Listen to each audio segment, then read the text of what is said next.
اس کا مطلب ہے کہ آپ کو پرابلم کیا ہو گئی مولوی جی؟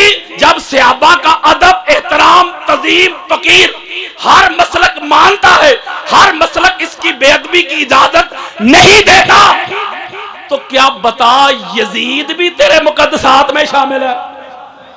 اوئے ہوئے، میں عوامی خطاب کر رہا ہوں میسج کے ساتھ ساتھ۔ حضرت جی، اور تو یزید کو رضی اللہ کہلوانا چاہتا ہے؟ یزید کو جنت میں گھسیڑنا چاہتا ہے؟ یزید کو رحمت اللہ کہلوانا چاہتا ہے؟ یزید کو شیلٹر فراہم کرنا چاہتا ہے؟ نہ، میں ذکر حسین کروں گا ہر چوک پہ۔ رہ گیا تیرا یزید میرے جوتے کی نوک میں۔ امام احمد بن حنبل اہل سنت کے سر کا تاج، وہ پلر، وہ ستون جس کے اوپر ساری سنیت کھڑی ہے، اس ستون، اس پلر کا نام ہے امام احمد بن حنبل۔ جو ہمارے ہاں اہل سنت میں شیخین ہیں نا، امام بخاری اور مسلم، ان کے شیخ۔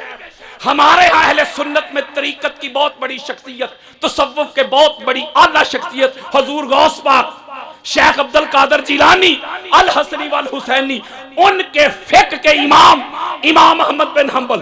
اتنی بڑی شخصیت سنیوں، امام احمد بن حنبل نے کیٹاگوریکلی دو ٹوک قرآن و حدیث کے دلائل سے یزید پلید کو کافر ڈکلیئر کیا ہے۔ کافر کہا ہے وہ کافروں کو بھی رضی اللہ کہلوانا چاہتے ہو؟ اس کا مقام کیا ہے؟